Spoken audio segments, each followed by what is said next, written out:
Assalamualaikum warahmatullahi wabarakatuh, anak-anakku sekalian. Hari ini pelajaran fikih kita akan membahas tentang ibadah kurban menurut ketentuan Islam. Dan sebelumnya mari saja kita awali dengan membaca Ummul Quran suratul Fatihah. Mudah-mudahan pelajaran kita dimudahkan oleh Allah Subhanahu wa taala dalam memahami dan mengamalkannya. A'udzubillahi minasyaitonirrajim. Bismillahirrahmanirrahim. Alhamdulillahirabbil alamin arrahmanirrahim maliki yaumiddin. Iyyaka na'budu wa iyyaka nasta'in ihdinas siratal mustaqim siratal ladzina an'amta 'alaihim ghairil maghdubi 'alaihim waladdallin. Amin ya rabbal alamin. Berikutnya tentang ibadah kurban akan kita bahas bersama-sama dalam video ini. Pengertian kurban. Menurut bahasa, kurban artinya dekat atau mendekatkan diri kepada Allah. Menurut istilah, kurban artinya menyembelih binatang ternak yang telah memenuhi syarat untuk mendekatkan diri kepada Allah Subhanahu wa taala. Kurban disebut juga udhiyah, yaitu nama untuk binatang ternak yang disembelih pada hari raya Idul Adha atau lebaran haji. Sejarah ibadah kurban berawal dari kisah kurban Nabi Allah Ibrahim alaihissalam yang dilakukan terhadap anaknya Nabi Ismail alaihissalam. Perintah kurban terdapat di dalam surat Al-Kautsar ayat 1 dan 3 yang artinya sesungguhnya kami telah memberimu nikmat yang banyak, maka dirikanlah sholat dan berkurbanlah. Sesungguhnya orang-orang yang membencimu itu dialah orang yang terputus dari rahmat Allah. Itu dasar yang pertama. Yang kedua berupa hadis yang diriwayatkan oleh Imam Ahmad yang artinya barang siapa yang memiliki kesempatan harta tetapi tidak berkurban, maka janganlah ia mendekati tempat ibadah kami. Begitu pentingnya ibadah kurban. Berkaitan dengan hukum kurban, ada hadis yang diriwayatkan oleh Imam Turmuji yang artinya sesungguhnya menyembelih kurban itu tidak wajib, tetapi sunnah dari baginda Rasul Shallallahu Alaihi Wasallam.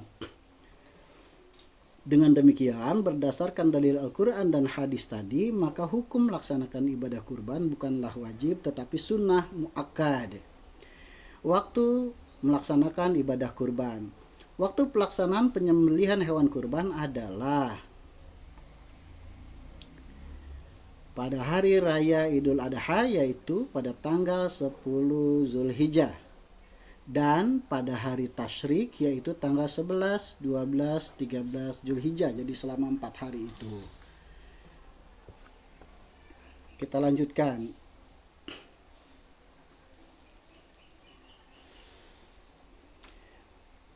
Ini guru kita, guru fikih Ustaz Rahmat Hidayat, ketika siap-siap menyembelih ibadah kurban di sekolah kita.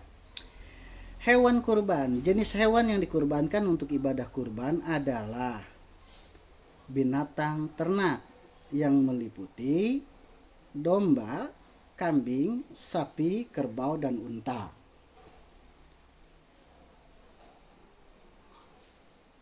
Domba sebagai hewan kurban, kambing,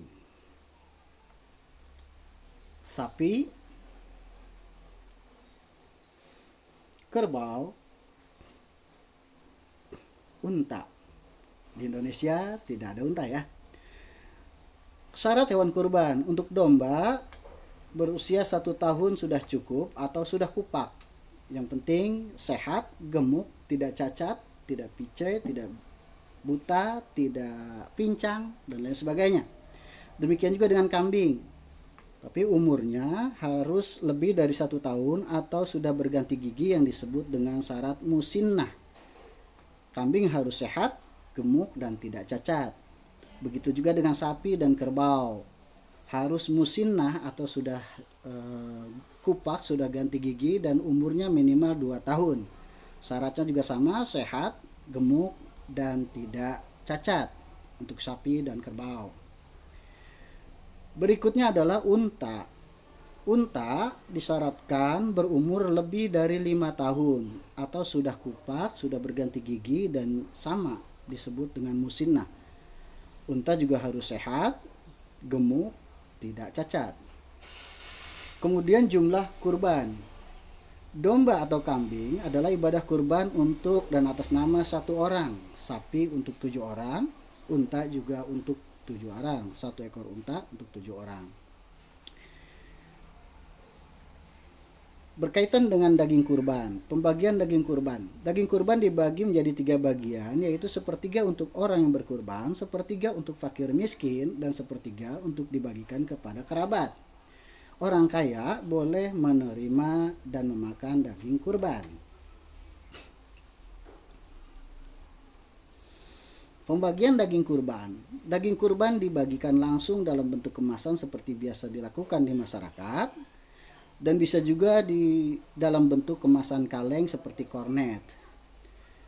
Berkaitan dengan daging kurban dan bagian-bagian lain seperti kulit dari hewan kurban tidak boleh dijual belikan. Penting nih diingat, tidak boleh dijual belikan. Pembagian daging kurban. Untuk daging kurban dari kurban nazar, maka yang berkurban tidak boleh mendapat bagian dagingnya dan tidak boleh memakannya sedikit pun karena sifatnya nazar. Apa itu kurban nazar? Kurban nazar adalah ibadah kurban yang bersifat nazar. Misalnya, seseorang bernazar jika bisnisnya gol, ia akan berkurban. Maka ketika gol, kemudian dia berkurban, kurban itu disebut kurban nazar. Sunnah-sunnah yang berkaitan dengan ibadah kurban. Yang pertama, membaca sholawat Nabi SAW. Yang kedua, membaca takbir. Yang ketiga, menyembelih sendiri jika bisa. Dan yang keempat adalah membaca doa kurban. Doanya adalah Allahumma minka wa ilaika udhiyata fataqabbal minni. Itu adalah doanya. Kita lanjutkan. Hikmah berkurban. Hikmah berkurban bagi orang yang menunaikan ibadah kurban di antaranya.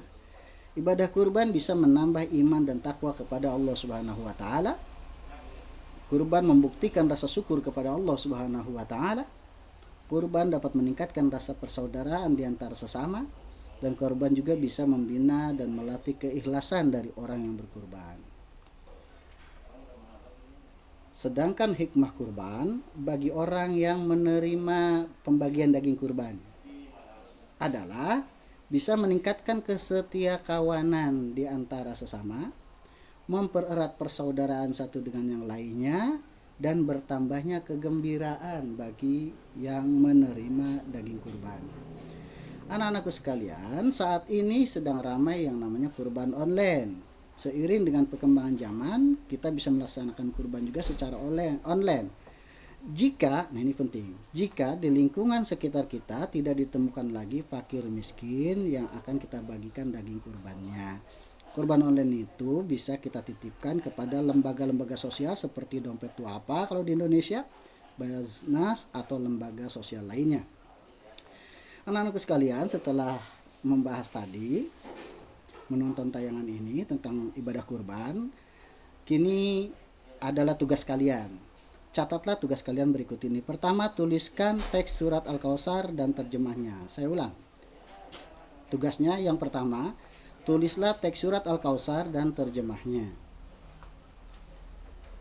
Yang kedua, tulislah hadis tentang kurban yang diriwayatkan oleh Imam Ahmad lengkap dengan artinya. Saya ulang. Yang kedua, tulislah hadis tentang kurban yang diriwayatkan oleh Imam Ahmad lengkap dengan artinya. Cukup 2 tugas saja. Sebagai penutup dari pembelajaran kita kali ini, demikianlah pembelajaran kita hari ini, dan mari kita tutup pembelajaran hari ini dengan membaca Alhamdulillahirabbil alamin. Mudah-mudahan pelajaran kita ini bermanfaat dunia dan akhirat, dan Allah izinkan kita suatu saat nanti bisa menunaikan ibadah kurban ketika Idul Adha tiba.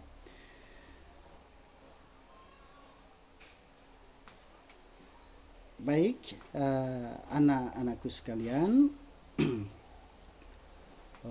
terima kasih Bapak ucapkan kepada kalian yang sudah mengikuti pembelajaran hari ini.